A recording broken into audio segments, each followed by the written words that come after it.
उप प्लस वास। संस्कृत में उप माना नज़दीक होना, वास माना रहना, नज़दीक रहना। किसके नज़दीक रहना? अपने खुद के साथ ट्यूनिंग करना, खुद के साथ दोस्ती करना, आत्मा की संगति में रहना और परमात्मा के नज़दीक रहना। इसीलिए हमें उपवास करना है।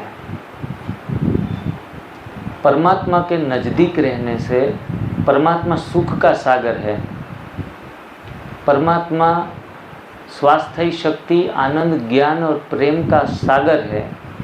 तो परमात्मा के समीप रहने से हमें कोई भी और डिमांड करने की ज़रूरत नहीं है कि परमात्मा मुझे शुगर से बाहर निकालो, बीपी से निकालो, थायराइड से निकालो, कैंसर से निकालो।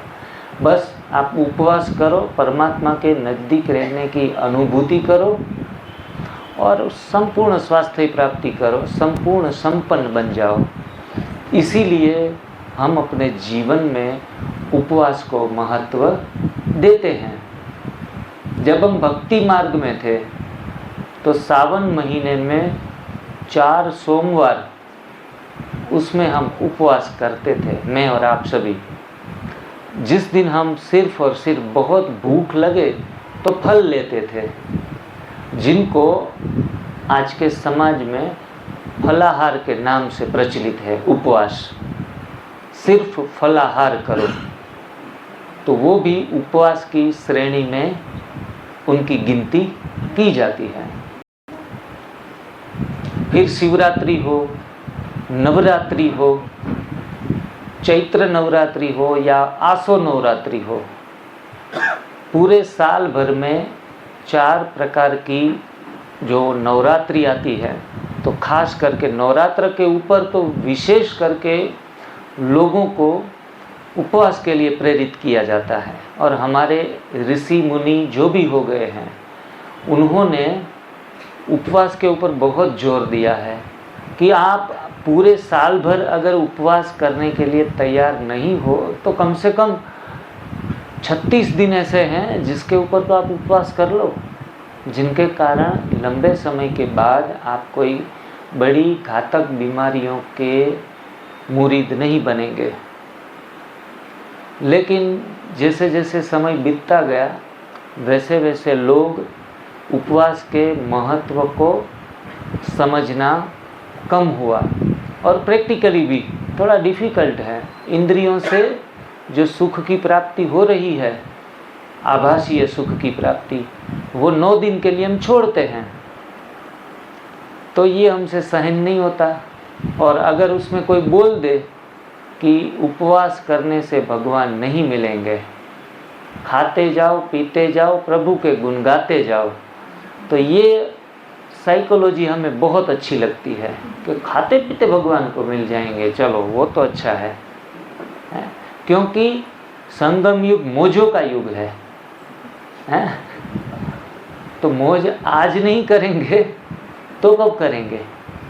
उपवास करने से तो मुंह भी सूख जाता है, खाने के लिए आस लगी रहती है कब ख़त्म हो और कब खाएं। तो ये इसीलिए उपवास को उपासना कहा गया है। ये उपवास सिर्फ उपवास नहीं है, ये उपासना है, हमारे भीतर की यात्रा को शुरू कर देती है। व्याधि नाशाय लंघनम, ऐसे संस्कृत में कहा गया है। अगर किसी भी प्रकार की आधि, व्याधि, उपाधि कुछ भी हो, तो आपको उनको नाश करने के लिए आपको उपवास करना पड़ेगा। व्याधि नाशाय लंघनम। और दूसरी बात कही गई है, लंघनम परम औषधम, जो सभी लोग जानते हैं ये सूत्र को। लंघन माना उपवास, परम माना श्रेष्ठ ते श्रेष्ठ, और औषध माना दवाई। तो सबसे उत्तम दवाई क्या है? ग्रीन जूस है? नहीं, उपवास है। मतलब जो अभी आप पीकर यहाँ सभा में बैठे हैं वो भी एक प्रकार का औषध ही है। उसमें सारी पत्तियाँ, आंवला, अदरक, लेमन सभी चीज़ें ऐसी डाली है जो तुरंत पेट में जाते ही एक सुंदर काम करना शुरू कर देती है, हेल्थ लाना शुरू कर देती है। इसीलिए वो औषध हैं। लेकिन परम औषध वो है उपवास। सुबह से लेके 12 बजे तक न कुछ खाना न कुछ पीना, उनको कहेंगे संपूर्ण उपवास, निर्जला उपवास। उपवास की काफ़ी सारी कैटेगरियां हैं, अलग अलग कैटेगरियों में उनको डिवाइड किया गया है। किसी भी प्रकार का, ये थोड़ा हमें कठिन लगता है। एक भाई जी ने मुझे पूछा कि मैं तो स्वस्थ हूँ, मुझे कोई बीमारी ही नहीं है, तो मैं क्यों 12 बजे तक रहूँ भूखा। मैंने कहा कोई बात नहीं, आपको कोई भी दवाइयाँ नहीं चल रही है, वो पैदल चल के अपना बिजनेस करते हैं, कितना किलोमीटर चलना होता है, बीमार नहीं है, लेकिन उनकी रुचि बढ़ी कि नहीं ये करने जैसा तो है, आगे के लिए तो बीमारी नहीं आएगी। तो मुझे ये प्रश्न पूछा कि मुझे उपवास करना क्यों, क्योंकि सुबह सुबह मेरे को वर्क करना है। मैंने कहा चलो सुबह आप नाश्ता करो तो पके हुए का ना करो, फल खा के अपना काम चला सकते हो। स्प्राउट्स, मूंग खा के भी सुबह की शुरुआत कर सकते हो, या फिर कोई सलाद या कुछ वेजिटेबल्स भी साथ में रख के, पत्तियां साथ में रख के भी वो खाना, जो नेचुरल डिज़ाइन फूड खाते खाते भी हम अपना काम कर सकते हैं। अगर आप फल खाकर भी कुछ भी दूसरा कुछ भी नहीं खा रहे हो तो उनको कहा जाता है फलाहार उपवास। उसको क्या कहेंगे हम? वो भी एक प्रकार का उपवास तो हुआ ना। आपने दूसरा कुछ नहीं लिया, फल के अलावा कुछ नहीं लिया। अगर बहुत नहीं रहा जाता और हम जल ले लेते हैं 1 गिलास, तो उनको निर्जला उपवास नहीं कहेंगे, उनको कहेंगे जल के ऊपर उपवास। थोड़ी कैटेगरी डाउन होती है तो, लेकिन उनको उपवास की श्रेणी में तो गिनते ही हैं। कोई कहते हैं हमसे इतना तो स्ट्रिक्टली नहीं हो पाएगा, तो कहता हूँ कि कहीं से भी उपवास की शुरुआत कर सकते हो। आपको जल्दी है, जल्दी से परिणाम पाना है, तो आप सीधा ही निर्जला उपवास को पकड़ो, उसमें दो राय नहीं है। आज मुझे काफ़ी सारे लोगों ने ग्रीन जूस पीने के दौरान भी कहा कि शुगर जो कल का था, कौन भाई था मेरे पास जिन्होंने, हाँ जी खड़े होइए, आपका शुगर जो कल था वो कितना था? हाँ जी, हाँ हाँ बराबर। तो जो 50-50 सीधे डाउन आ जाते हैं, बराबर, एक बार एनीमा कर लिया और 12 बजे तक का उपवास कर लिया, तो शुगर, इसलिए हम कहते हैं बाएं हाथ का खेल है, फटफट से नीचे जाना शुरू हो जाता है। तो ये सारा कमाल उपवास का है। लंघनम परम औषधम वैसे ही नहीं कहा जाता। एक परम शब्द परमात्मा के साथ जुड़ा जाता है। हम आत्मा है और वो है परम आत्मा। वैसे दूसरी कोई परम चीज़ अगर है, परमात्मा के इक्वल कहेंगे, उनसे थोड़ा नीचे, तो वो है परम चीज़, वो है लंघनम, उपवास। और इनसे ही हमारे जीवन में सिर्फ और सिर्फ स्वास्थ्य ही नहीं, सब कुछ प्रकट होता है। ज्ञान की प्राप्ति ही, ज्ञान का आत्मसात भी उपवास से संभव है। उपवास की जितने गुणगान गाए जाए उतने कम हैं। उपवास करने वाले शारीरिक स्वास्थ्य को तो प्राप्त करते ही करते हैं। उपवास करने वाले लोग मन से भी फिट होते हैं। मानसिक बीमारियों को अगर आपको टाटा बाय बाय करना है, आपको उपवास करना पड़ेगा। मैंने कई सारे राजयोगियों को देखा जो राजयोग करते करते करते फिर मन से कमज़ोर हो गए। क्यों भाई? अगर एक्सेस ईटिंग होता रहेगा तो मन कमज़ोर होगा। 2 बार 3 बार मिले तो 5 बार इतना खाते रहेंगे, क्योंकि खाने में स्वास्थ्य है नहीं, खाने में ज़्यादा खाने में बीमारियां ही है। और वो खाते खाते तो हम बीमार हुए। चलो हम रेस्टोरेंट में नहीं गए, किसी के घर पे नहीं खाना खाया, ज़्यादा तेल वाला नहीं खाया, घी वाला नहीं खाया, फिर भी बीमारी क्यों आ गई?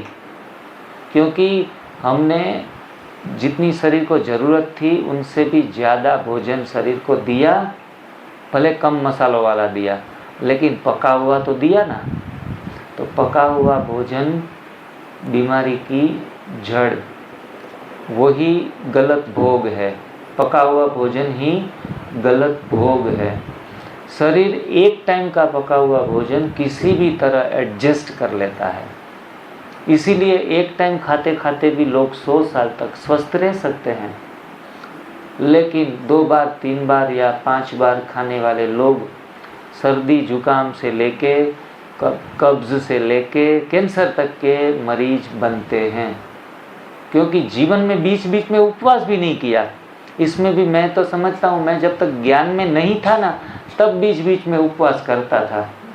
ज्ञान में आया और थोड़ा उल्टी खोपड़ी घूम गई कि अरे खाते पीते रहो, मौज करना है, आनंद करना है, पिकनिक करना है। बाहर का खाना जो छोड़ दिया था ना, तो वो सारा जो भड़ास है वो घर पे निकल जाती है। हम समझते कि हमने बाहर का खाना पीना छोड़ दिया, हम दूसरों से अलग हैं, हम लहसुन नहीं खाते, हम प्याज नहीं खाते, हम रेस्टोरेंट में नहीं जाते, हम अरे उल्टा मैं तो अपनी शादी में भी भोजन नहीं किया मैंने। लोग सरप्राइज हो रहे थे कि अरे खुद की शादी में खुद नहीं खा रहा है। मैंने कहा आई एम बीके, मैं नहीं खाऊंगा। घर से जो खिचड़ी बना के आई थी वो सबके साथ बैठ के खाई, क्योंकि धारणाओं में डिसिप्लिन थी पूरी, एकदम पक्का था।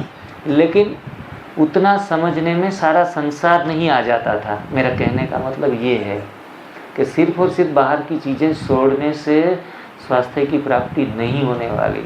जो घर पे सेंटर पे बना बना कर पका पका कर इस यज्ञशाला में स्वाहा स्वाहा स्वाहा करते रहते हैं, तो उनके कारण आप बीमार पड़ना खाते ही है, बीमार पड़ेंगे ही। गला बैठेगा, पेट बाहर आएगा, कमर बाहर आएगी, बाजुएं बाहुबली की तरह हो जाएंगे। तो ये सारी चीज़ें हमारे अंदर आती है। घुटने खराब, यहाँ तो मैंने 1-2-3 केसेस ऐसे देखे, हेवी आर्थराइटिस के पेशेंट भी आए हैं। एक माता जी कल मुझे मिली थी, जरा खड़े होंगे? आर्थराइटिस जिनको था, माता जी, इनको मैंने उंगलियां देखी तो ये जो स्टिफनेस है, हाँ जी आप देख सकते हैं, तो उनके हाथों में इतनी जकड़न है। माता जी थोड़ा आगे आइएगा।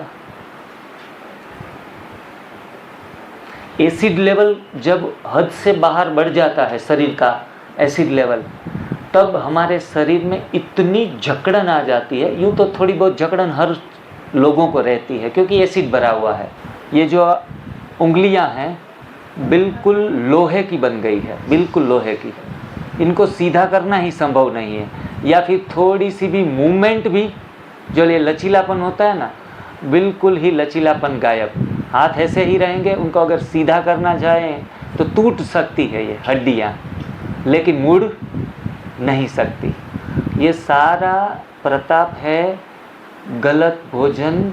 वो भी हम समझते थे, बैठ जाइए, हम समझते थे कि गलत भोजन तेल मसाले घी और बाहर का खाना है, फास्ट फूड जंक फूड, जो हम दूसरे जो पिज़्ज़ा बर्गर और ये जो नई नई चीज़ें जो निकली है, ब्रेड बर्गर पिज़्ज़ा नर्क के वीज़ा, तो ये सारी चीज़ें हम तो नहीं लेते हैं। तो ये तो पका हुआ घर पे खाते खाते हम बीमार हुए हैं। तो इतनी हद तक बीमारी ना चली जाए। इसमें भी milk and milk product highly acidic, वो तो हम आराम से ले रहे हैं। माता जी की भी आप उंगलियां देख सकते, ये पूरी ऐसे मुड़ जाएं एसिडिक लेवल बढ़ने से। पैर की उंगलियां भी आप देख सकते हैं, एक के ऊपर एक चढ़ जाती है। यहाँ ऊपर आके दिखाओ। ये जो आर्थराइटिस जिनको कहा जाता है,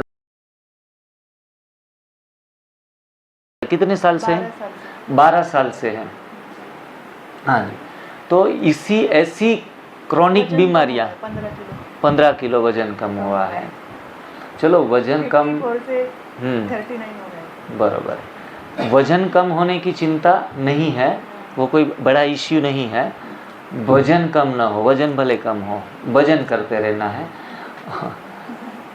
और ऐसी क्रोनिक बीमारियां, वो क्रोनिक बीमारियां डॉक्टर लोग ये कहते हैं ये लाइलाज बीमारी है, जिनका कोई इलाज अमेरिका तक नहीं है। अमेरिका जाएंगे तो भी वो देंगे, वो क्या बोलेंगे, स्टीरॉइड, जिनसे पेन ख़त्म हो, लेकिन वो मूवमेंट, वो लचीलापन नहीं आता है।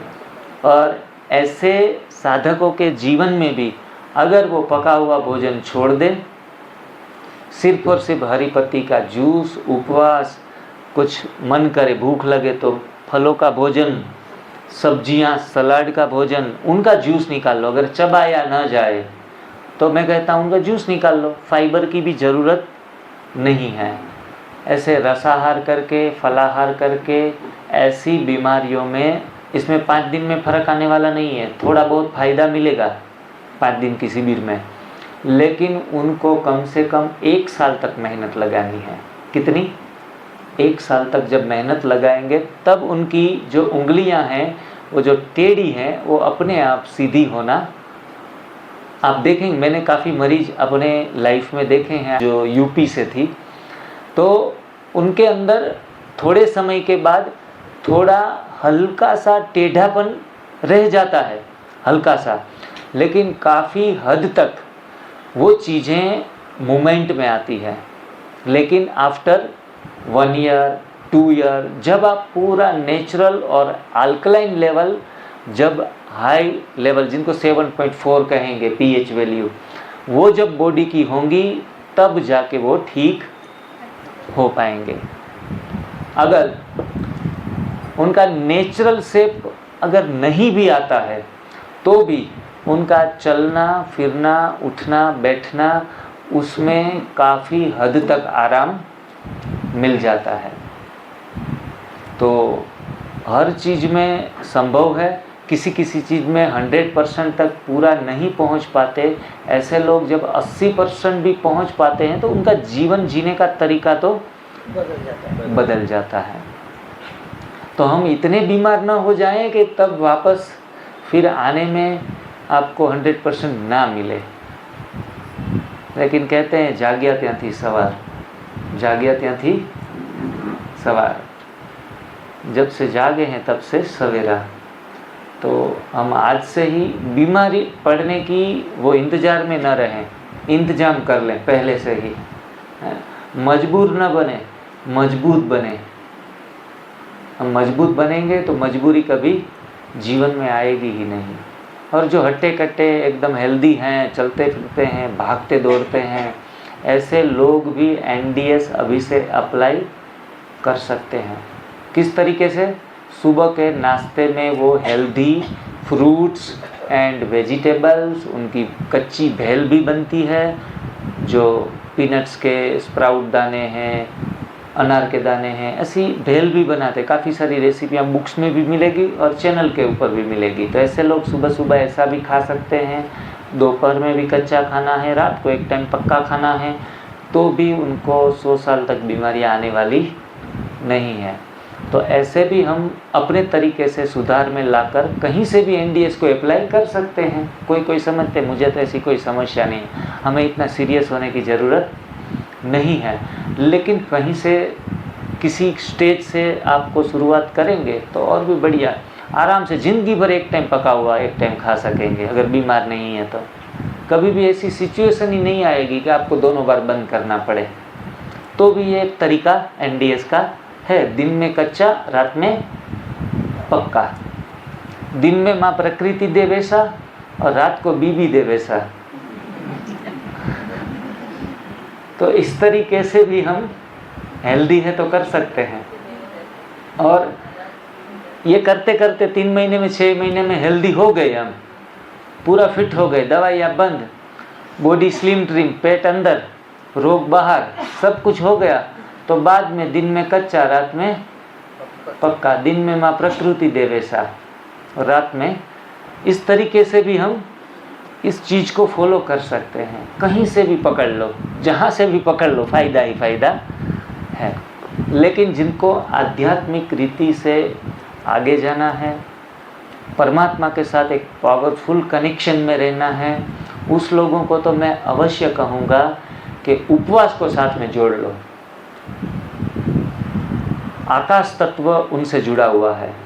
उपवास से कौन सा तत्व जुड़ा है? आकाश तत्व।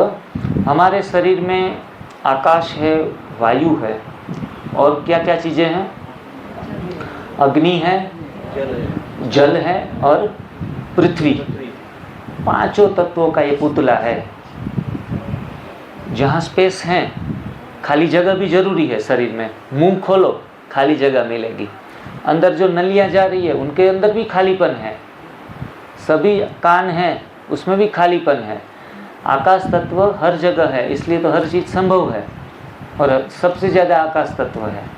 फिर दूसरा वायु तत्व है, फिर अग्नि, फिर जल, फिर पृथ्वी। इस प्रकार से शरीर की रचना की गई है। जिसके शरीर में आकाश तत्व ज़्यादा, उसकी परमात्मा से कनेक्टिविटी ज़्यादा। तो 24 घंटे में 60%, कम से कम 60% हमें उपवास रखना है। तो आप आध्यात्मिक रीति से कभी भी कमज़ोर नहीं पड़ सकते। कैसी भी हालत में कमजोरी नहीं आएगी। शारीरिक एवं मानसिक दुर्बलता आपके पास आ ही नहीं सकती। कितना परसेंटेज उपवास कर ले? 60%। आप 24 घंटे में 60% निकालो, कितने घंटे हुए हैं? 50% में कितने घंटे? 12। 60 में 14 घंटे उपवास। अगर आप फिट हैं तो भी करो। रात को 8 बजे खाना खा लिया, कितने बजे? 8 बजे। तो अगले दिन 10 बजे लगभग 14 घंटे हो जाते हैं। तो कम से कम 14 घंटे आप उपवास कर लो सदैव के लिए, जब तक जियो तब तक, मरते दम तक। तो 14 घंटे का उपवास आपके शरीर को सदैव 100 साल तक निरोगी रखेगा। ये है स्वास्थ्य की सबसे बड़ी महत्वपूर्ण चाबी, कुंजी।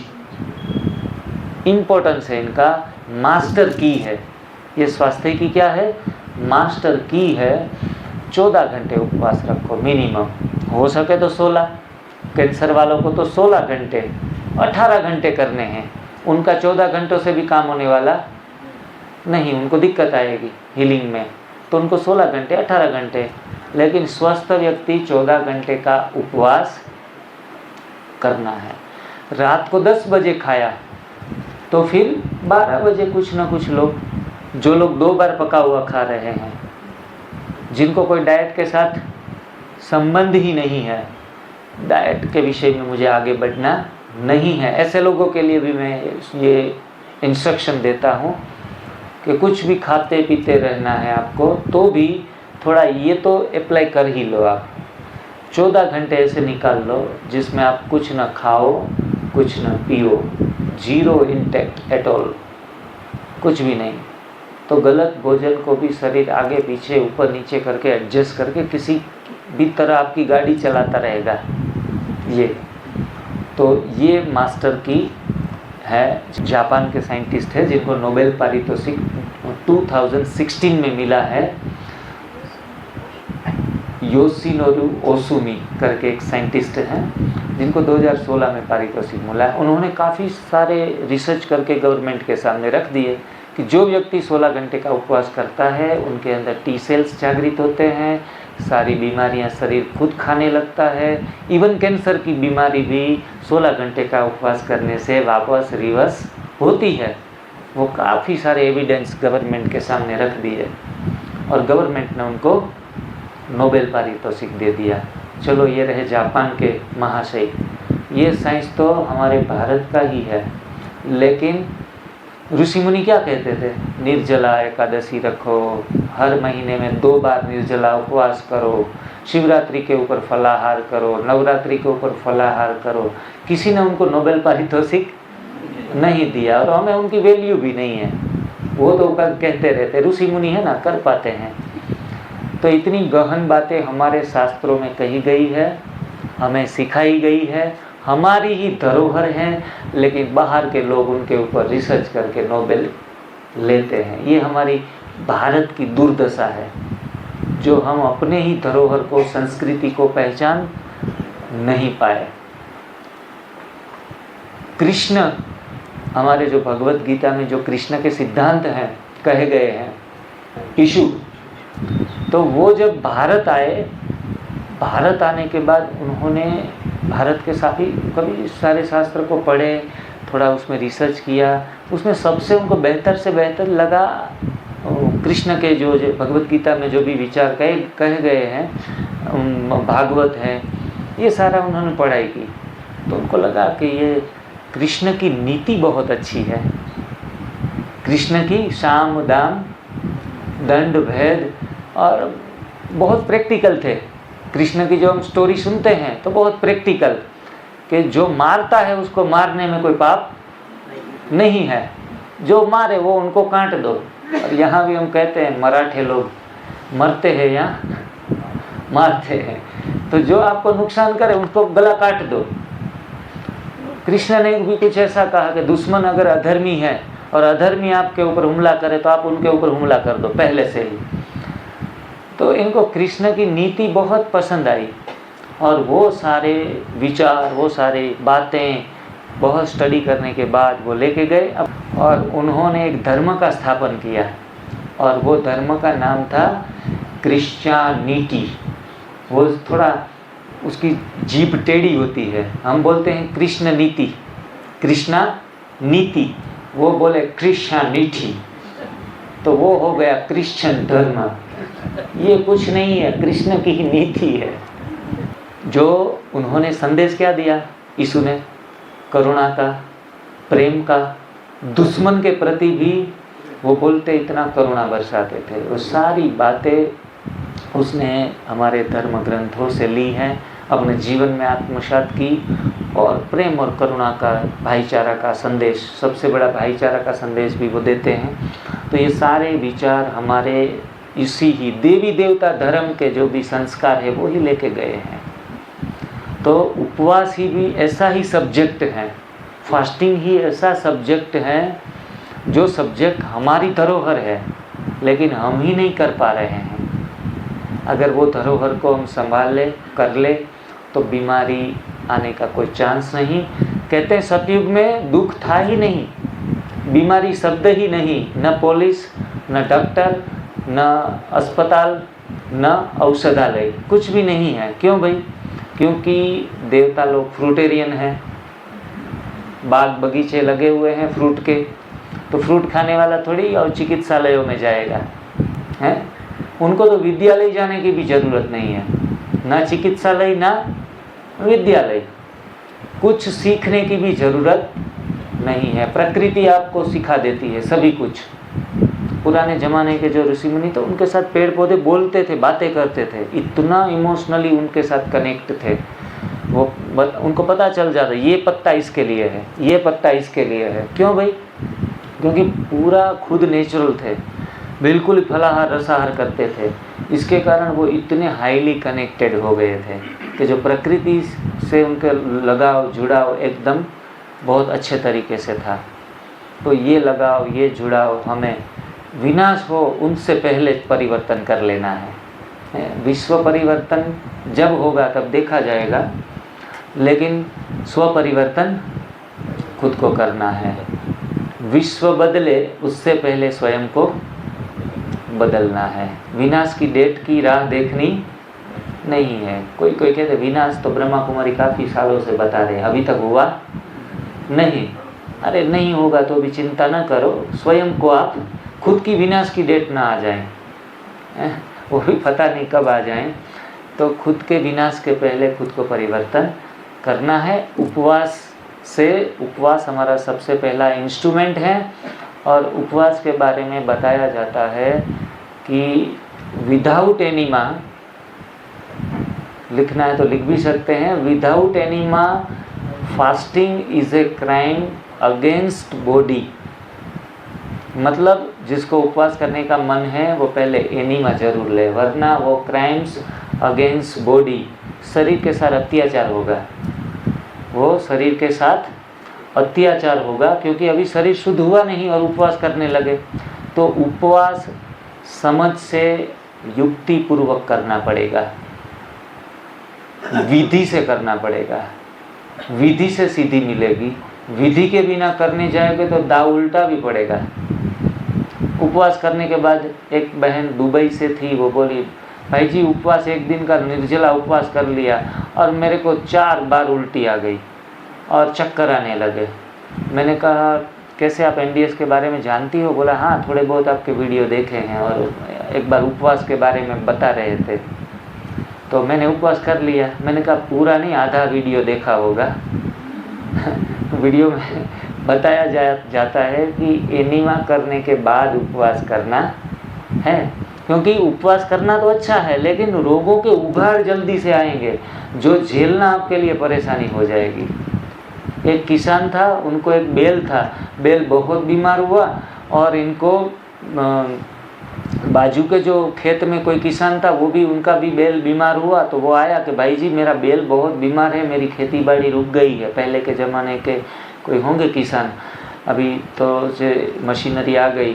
तो उन्होंने कहा मैं क्या करूं, जल्दी से बैल को ठीक करना पड़ेगा। तो बोला आपका बैल भी बीमार हुआ था तो आपने क्या किया था? बोला मैंने वो घासलेट पिलाया था उनको, केरोसिन जो आता है ना, वो केरोसिन पिलाया था। तो वो जल्दी से भागा और एक वो गांव में गवर्नमेंट भी वो घासलेट केरोसिन जो बिक्री करती है मुफ्त में, तो उनके घर में भी 2-3 टीन पड़े थे तो उनको बैल को पिला दिए। 1-2 घंटे में बैल तड़प कर मर गया और फिर वापस फिर दौड़ के आया कि भाई मेरा बैल तो मर गया। उस किसान को बोला, तो बोला मेरा भी कौन सा जिंदा है।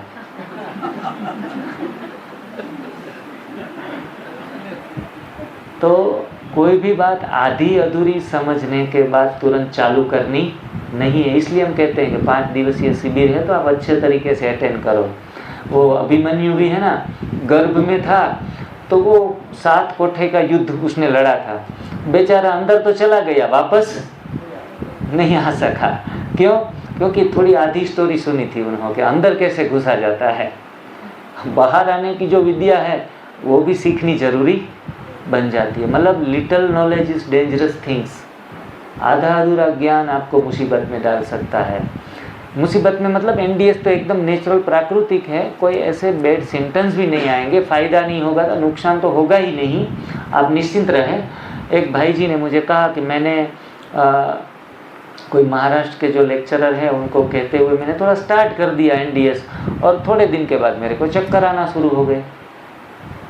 क्योंकि ये बातें अगर हम सुने ही नहीं कि भाई चक्कर आएंगे, कमजोरी आएगी, फिर उल्टी भी हो सकती है, दस्त भी लग सकते हैं, फोड़े फुंसी भी आ सकते हैं, बाल भी झड़ सकते हैं, जी भी मचल सकता है।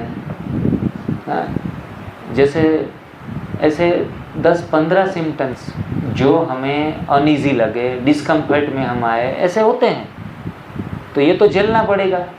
माताएं भी जब बच्चे को जन्म देती है तो कहेंगी कि मेरे को डिलीवरी नहीं करनी है, बहुत पेन होता है, हैं? डॉक्टर बोलेगा कि ये तो करना पड़ेगा, अगर बच्चे का सुख चाहिए तो ये पेन झेलना पड़ेगा। अगर बच्चा जन्मते पहले कहीं माताओं को डिप्रेशन भी आ जाता है क्योंकि वो टेंशन में रहती है। काफ़ी सारी दिक्कतें झेलने के बाद एक बच्चे का मुंह देखते हैं। किसी को तो बीपी शुगर भी आ जाता है ये डिलीवरी के टाइम। तो इतना दुख झेलते झेलते भी जो स्थूल और भौतिक प्राप्तियां करने में भी हम इतनी मेहनत लगाते हैं, तो यहाँ तो आपकी जर्नी आध्यात्मिकता की तरफ है, भगवत प्राप्ति की तरफ है। तो आपको ये सारी चीज़ें झेलनी पड़ेगी, कोई इनका उपाय नहीं है। भाई जी थोड़ा कमजोरी फील हो रही है तो मैं उनको लड्डू तो खिला नहीं सकता। लो आपके लिए आज के लिए लड्डू फ्री, गेहूं के एकदम घी वाले, बहुत भीगे हुए लड्डू आप खाओ 2 दिन के लिए। तो ये झेलना पड़ेगा, कुछ मुसीबतें आएंगी, मुश्किलों की फितरत है आना, और हमारी फितरत है विजय पाना, तो हमें तो विजय पानी पड़ेगी। थोड़ा आगे बढ़ना होगा, जर्नी आगे बढ़ानी होगी और ठीक होते जाएंगे। और एक समय आएगा कि उपवास का आनंद लेने लगेंगे। भूखे हैं तो भी एकदम निजानंद में रहेंगे, परम आनंद में रहेंगे। और भूखे रहने जैसा सुख है ही नहीं।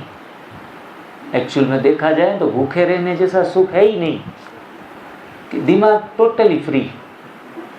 आज शांता दीदी बता रही थी कि मैं तो पूरा एनडीएस का सेंटर ऐसे ही बना दूंगी जिनके कारण सुबह से 12 बजे तक बहनें फ्री, ना किसी को चाय पिलाना,